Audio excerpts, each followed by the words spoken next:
Eh bien, on va commencer par une petite histoire. On va imaginer un petit peu un scénario, tous ensemble. Deux scénarios, pour être exact.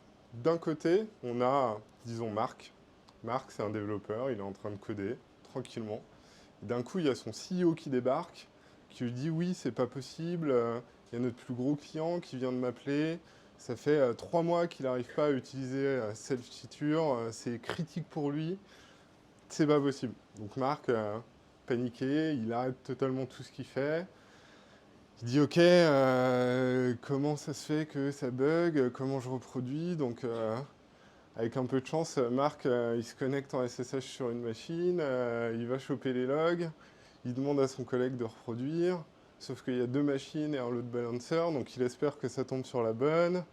Ah mince, ça tombe sur l'autre machine. Bon, finalement, il finit par avoir les logs du bon côté, il comprend ce qui se passe, il va fixer son bug, etc. etc.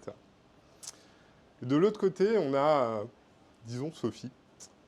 Sophie, elle est en train de travailler, elle reçoit une alerte sur Slack qui lui dit tiens, il y a eu une erreur. Qu'elle envoie un petit message à la team CSM pour dire ah, attention, c'est une feature importante, je vois qu'il y a un taux d'erreur qui commence à augmenter, on va regarder ce qui se passe, mais potentiellement prévenir les clients. 2 minutes 30 après, elle envoie un message, ok, c'est bon, on a identifié d'où ça venait, on est dessus, euh, ce sera fixé dans pas longtemps. Donc quel scénario on préfère être? Naturellement le deuxième. C'est un peu la différence entre se faire hurler dessus par quelqu'un parce qu'il y a des bugs ou avoir une bonne stack d'observabilité. Donc l'observabilité, c'est le sujet du talk d'aujourd'hui. C'est un talk qui est globalement plus un overview qu'un deep dive. Donc s'il y a des SRE dans l'assemblée, désolé pour toutes les approximations et les non-dits, il y en aura. En ce qui me concerne, je m'appelle Johan Wilfried Calix, je suis Head of Engineering dans une boîte qui s'appelle Memory, et si vous voulez me retrouver, ce sera sur LinkedIn. Memory, en 10 secondes, c'est une boîte qui fait un SaaS, qui produit de la data pour les gens du monde du retail, donc les enseignes et les marques. Et globalement, on les aide à prendre des meilleures décisions grâce à des données trop cool. Voilà. Donc, au cours de tout ce talk, on va avoir un principe qui va revenir et vous allez voir, le talk est construit pour être un peu répétitif. C'est normal, on est entre devs, on aime les patterns, d'accord? Donc, il y aura des patterns. Et un principe qui va revenir, je ne sais pas comment on le dit en français, mais be intentional about it. C'est-à-dire, quand tu fais quelque chose, mets un petit peu de réflexion de manière à faire quelque chose dans un but précis plutôt que le faire pour le faire. Donc on va passer un petit peu à travers plusieurs composantes de l'observabilité. La première, c'est l'error tracking. Pourquoi c'est la première? Parce que généralement, c'est ce qui est le plus abordable. C'est ce qui est setup en premier un peu par toutes les boîtes. J'évite de tomber par terre, pardon. Et enfin, en plus, c'est généralement peu cher. Donc c'est généralement le truc qu'on a en premier. L'error tracking, c'est quoi? Globalement, tu as une application, elle peut produire des erreurs, elles sont capturées, elles sont envoyées à un endroit. Comment on fait de l'error tracking correctement? On choisit un outil, on le configure, donc on envoie nos erreurs. Euh, on enrichit potentiellement nos erreurs avec des informations qui vont être utiles. Et je le marque parce que c'est quand même une étape importante et j'ai vu des endroits où c'était pas fait. On donne accès à tout le monde. D'accord? On ne set up pas un truc d'error tracking où il y a un team lead perché dans une tour ou le CTO à l'autre bout du bureau qui a accès aux erreurs et les devs non, ça n'existe pas. On donne accès à tout le monde et ensuite on enjoy le système, donc on va pouvoir checker ces erreurs, manager leur statut, pouvoir accéder au stack trace, des choses comme ça. Et il faut juste faire attention à un petit point, les systèmes d'error tracking, ils fonctionnent avec votre application. Donc s'il y a des conditions dans lesquelles l'intégralité de l'app crash, genre la machine sur laquelle l'app est s'arrête, vous n'aurez pas le rapport d'erreur. S'il n'y a pas Internet sur votre machine, vous n'aurez pas le rapport d'erreur. Il y a des petits cas comme ça, où c'est tout bête, on se dit « Ah oui, mais c'est évident. » Oui, attendez que ça vous arrive en prod. Des fois, il n'y a pas les erreurs. Ensuite, on a le logging. Le logging, c'est quoi? C'est pas la connexion, c'est le fait de loguer des choses. Pareil, vous avez une application, elle tourne, de temps en temps, elle va loguer des informations. Ces informations, elles sont prises, envoyées à un système centralisé. Comment on fait du logging correctement? On choisit un outil, on le configure, on envoie ses logs, on les enrichit avec des informations utiles et on donne accès à tout le monde. Voilà. Des choses importantes concernant le logging, un log qui contient trop peu d'informations, c'est un log inutile. Un log qui ne nous apprend pas quelque chose, c'est un log inutile. Globalement, et c'est là où ça commence à devenir important, le be intentional, ce qu'on va vouloir, c'est, je sais pas, j'ai une erreur, j'ai un bug, je veux comprendre ce qui s'est passé, je veux comprendre le contexte autour, et je veux pouvoir identifier très facilement et très rapidement les logs qui sont autour de mon erreur. Si je n'ai pas les informations pour identifier les logs, je ne vais jamais les trouver. S'il y a un bug critique en prod et que votre plus gros client il est en train de râler, jamais vous allez avoir le calme d'esprit de trouver les bons logs si vous n'avez pas les bons paramètres. Donc, du coup, il faut faire attention à bien mettre les bonnes informations dans vos logs et autre chose très important, c'est définissez des standards au sein de votre boîte. C'est-à-dire que les informations, c'est pas moi je mets des informations où je veux, lui il met des informations où il veut, elle, on ne sait pas trop. Il faut absolument qu'il y ait des standards et que tout le monde mette les mêmes informations aux mêmes endroits. Comme ça, quand tu files, tu sais que ta clé c'est machin, point truc, point bidule. C'est là, c'est tout le temps là, c'est fini. En fonction de l'outil que vous utilisez, renseignez-vous aussi à savoir si cet outil-là, il n'a pas ses propres standards. Il y a des outils qui détectent à certains endroits dans les payloads des attributs. Ça peut être très utile. Et encore une fois, il faut se poser la question de pourquoi on met un log et qu'est-ce qu'il va nous falloir pour le retrouver et pour qu'il soit utile. Un petit exemple rapidement. Ça, c'est un log qui ne sert à rien. Ça, c'est un log que je peux retrouver dans un système. Globalement, celui-là, il ne sert à rien parce qu'il me raconte quelque chose, mais comment je le retrouve, je ne sais pas. Dans celui d'en dessous, j'ai le user qui a généré ce log, j'ai son organisation. J'ai mis un petit truc contextuel, un feature flag qui peut avoir un lien avec l'endroit d'où a été émis le log. C'est ce genre de choses qui va vous être utile quand vous allez vouloir rechercher vos logs. Ensuite, on a le monitoring. Et là, on change un petit peu de catégorie. Parce que globalement, les logs, c'était l'application qui donne une information.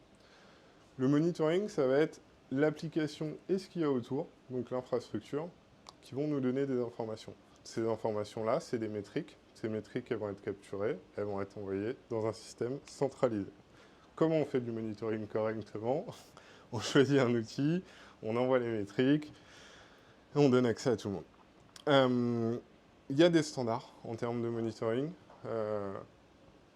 Il faut aussi aller vers les standards. Il y a des choses, par exemple, comme OpenTelemetry, qui définissent énormément de choses en termes de monitoring, logging, tracing.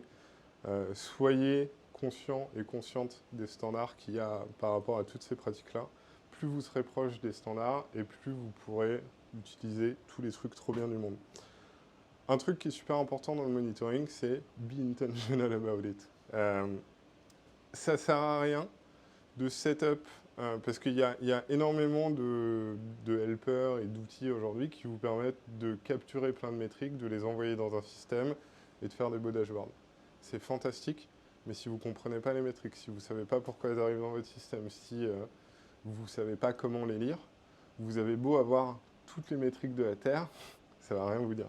Ce qui est important, c'est comprenez ce qui est important à savoir dans vos systèmes, comprenez les métriques qui sont associées à ça, et celles-là, il faut que vous soyez sûr qu'elles arrivent dans le système centralisé, et ensuite vous pouvez les suivre, vous pouvez les mettre sur des dashboards, vous pouvez les traquer leur évolution, etc.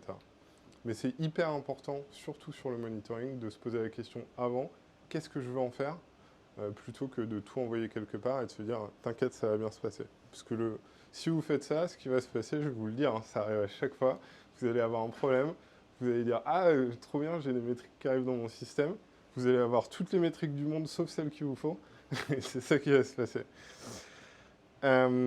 Ensuite, on a le tracing. Le tracing, c'est quoi? C'est ce qui va nous permettre de connecter un petit peu tout ça. C'est-à-dire que le tracing, il faut imaginer un petit peu des couches. C'est enfin, il y a deux manières de le voir, des couches, un flame graph pour ceux à qui ça parle. Et le tracing, ça va nous apporter l'information de dans quelle strate de mon système je suis ou à quel endroit de mon système je suis. Parce que par exemple, si vous êtes en microservice, le tracing, il va pouvoir vous dire, enfin, le distributed tracing en l'occurrence, ça va pouvoir vous indiquer, tiens, en fait, j'ai eu une requête sur ce microservice-là, je suis parti dans celui-là, en fait, dans celui-là, j'ai eu mon erreur. Et dans une application ou un microservice, ça va pouvoir vous dire, tiens, j'ai eu ma requête, je suis parti en base, après j'ai récupéré un truc dans mon cache, et mon erreur, elle est arrivée quand j'essayais de fetcher mon cache. Donc, pareil, le tracing, c'est ce contexte additionnel qui est récupéré, qui est envoyé dans un système centralisé. Et pour le tracing, très important, vous allez avoir des plugins qui existent pour un peu tous les systèmes avec lesquels votre application interagit. Par exemple, pour, je sais pas moi, avoir les spans qui sont spécifiques à Sidekick, à Redis, à des choses comme ça. Vous avez des plugins, des gemmes qui existent. Il y a des trucs qui sont développés, donc ne réinventez pas la roue. Très important sur le tracing également, mettez autant de contexte que possible sur les endroits où ça a du sens. Parce que c'est pareil, juste savoir que tu es passé dans cette strate-là du système, ça peut être une information, mais souvent ça ne sert pas à grand-chose. Par contre, si vous connaissez vos applications, il y a forcément des données contextuelles à rajouter à ces trucs-là qui vont avoir du sens et qui vont vous aider à débugger ensuite. Et très très important, si vous êtes dans un environnement distribué, microservice ou pas, définissez un standard sur comment vous propagez vos Trace ID. Parce que le distributed tracing, si la Trace ID elle n'arrive pas dans la bonne application, c'est l'enfer. Et presque à la fin. On a le dashboarding. Le dashboarding, normalement, c'est le plus facile à comprendre. On a plein de trucs. On veut les afficher dans un beau dashboard. C'est quoi un petit peu les 12 don'ts du dashboard? Globalement, créer des dashboards qui sont thématiques. N'essayez pas de faire un super gros dashboard avec toute la terre, parce que peut-être vous allez le comprendre, n'importe qui d'autre dans l'équipe va arriver dessus et va se dire ok, où je dois regarder, il y a trop de choses, je ne sais pas, je suis perdu. Surtout que les dashboards, c'est vraiment le truc où tu veux arriver, comprendre directement de quoi il s'agit, et tu as la bonne information. Donc, vaut mieux avoir plusieurs petits dashboards qui sont hyper explicites, qui sont hyper faciles à prendre en main, qu'un gros où on comprend rien. Un truc tout bête, mais utiliser aussi les bonnes data viz. Des fois, en fonction du type de data viz qu'on utilise, ça peut porter à confusion, donc faites attention. Et les dashboards, c'est peut-être le truc où be intentional about it, c'est le plus important. Ça vaut presque le coup de partir de son dashboard, de dire ok, j'aimerais bien voir ça, ça, ça sur mon dashboard, j'aimerais bien pouvoir comprendre ça, ça, ça sur mon dashboard. Après, vous remontez, vous dites ok, ça veut dire quoi en termes de metrics, ça veut dire quoi potentiellement en termes de log liés, ça veut dire quoi en termes de tracing, etc. Et pour finir, tout ça c'est très bien, mais vous savez très bien comme moi que peut-être il y a plein de bugs, peut-être il y a des trucs qui vont pas bien, peut-être il y a des pods qui ont craché là tout de suite, mais si vous n'avez pas d'alerte, tout le monde s'en fout. Donc quelque chose n'existe que s'il y a une alerte. Pour avoir une alerte, il faut avoir le log, la métrique, le machin. Mais ce qu'on veut, c'est qu'à la fin, on prend nos trucs et on les envoie quelque part dans Slack, dans Discord, en SMS, whatever. Comment on fait de l'alerting correctement? Ça dépend des outils que vous utilisez. Toujours de la configuration, il y a toujours 1000 intégrations. Attention à l'alerte fatigue. C'est bien d'envoyer des alertes, c'est primordial d'envoyer des alertes. Si vous en envoyez trop, les gens, ça devient normal pour eux et ils les ignorent totalement. C'est pour ça qu'il y a des outils d'error tracking comme Sentry qui sont configurés pour envoyer une alerte à la première occurrence d'une erreur, puis à la 100e occurrence d'une erreur, puis à la 1000e occurrence d'une erreur. C'est parce que si tu envoies 1, 2, 3, 4, 5, au bout de 10, c'est devenu normal pour toi, tu l'as totalement ignoré.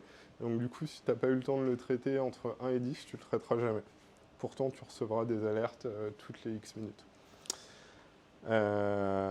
Et les alertes, c'est pareil. Sur quoi je veux être alerté? Qu'est-ce qui est important dans mon système? Qu'est-ce que je veux savoir pendant ma pause midi ou peu importe quand. Et un dernier point, tout ça, ça a un cycle de vie. Ça veut dire que à intervalles réguliers, il faut nettoyer des choses, il faut se poser la question de qu'est-ce qui est encore utile, qu'est-ce qui ne l'est plus.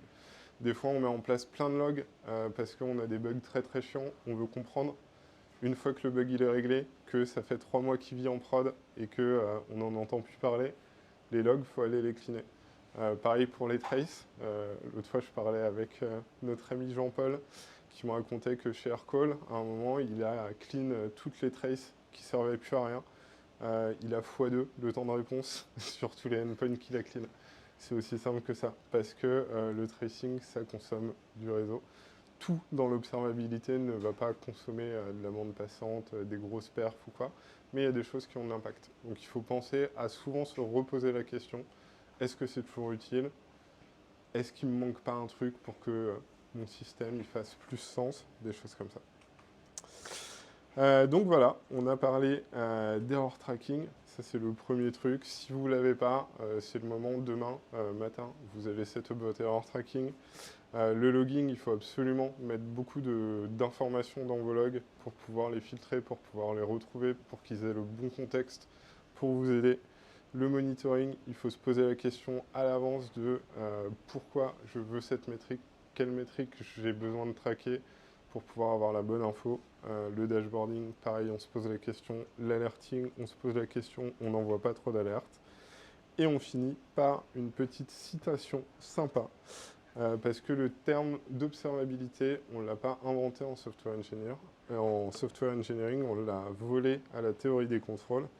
Je vous l'ai dit en anglais avec mon meilleur accent.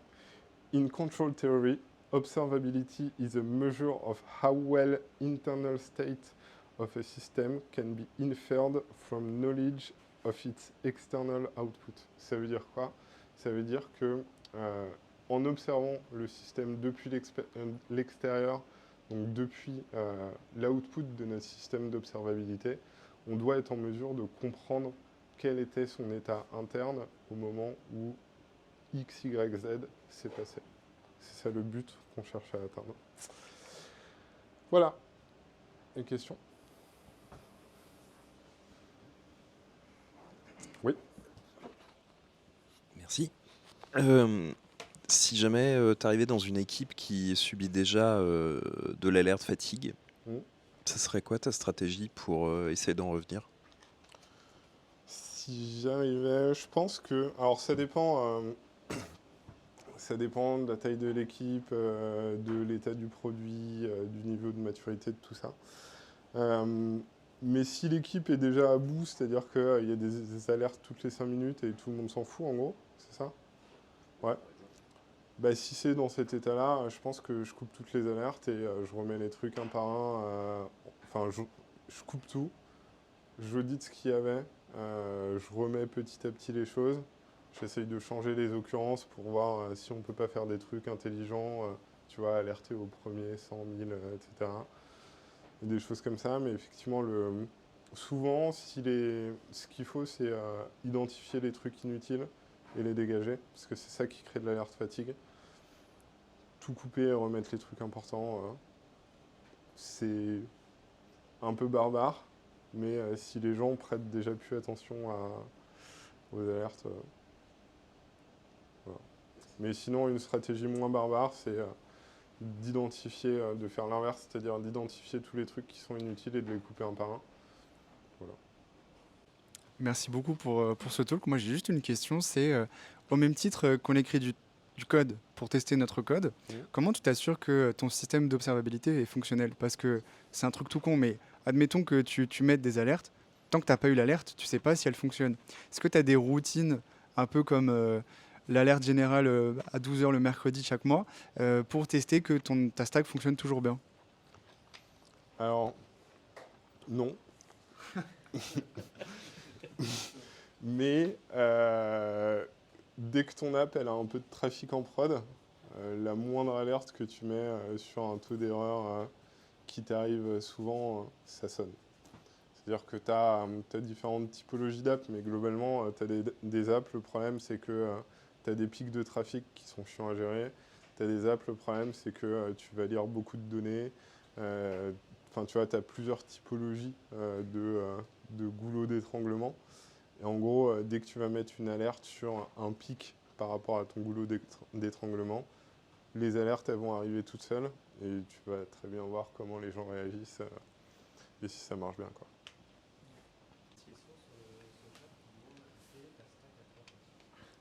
Ah, je savais. J'ai fait tout le talk sans citer une seule technologie. Et c'était volontaire. Ma stack à moi, c'est Sentry Datadog.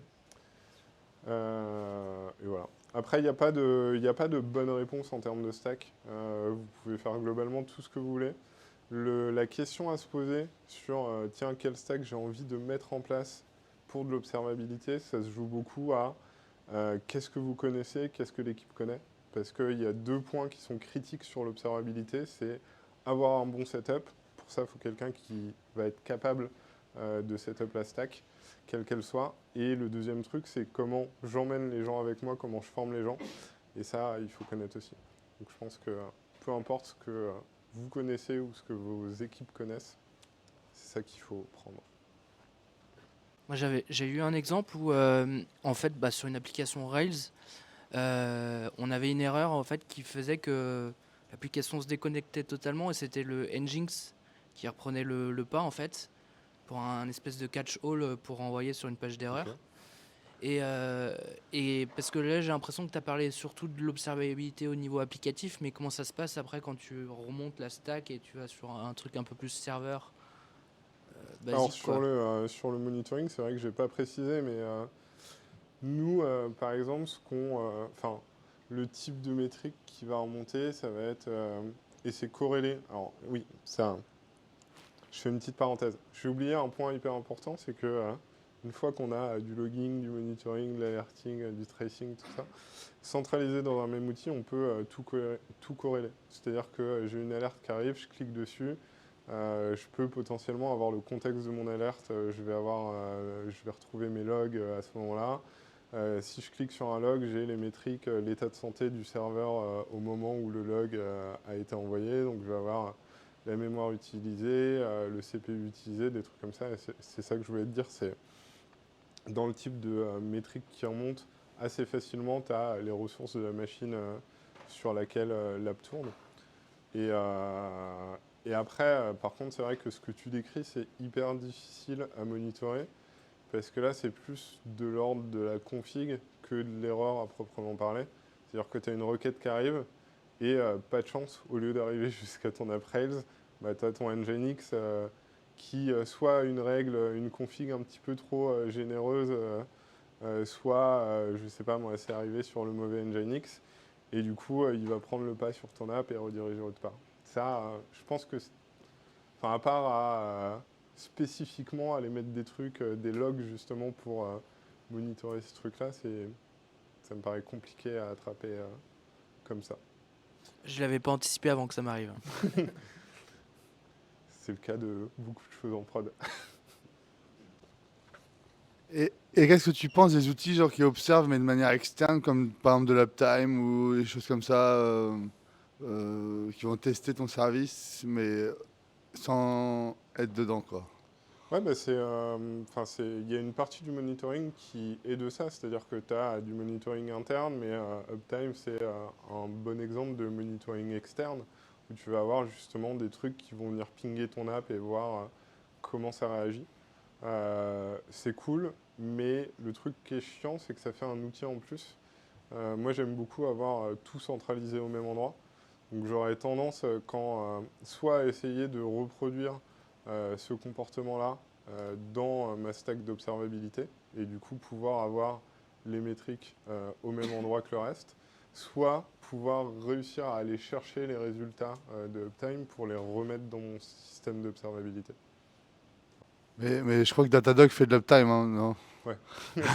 Datadog, ça fait tout ce que tu veux, c'est juste qu'il faut être prêt à payer pour. Ben, merci beaucoup.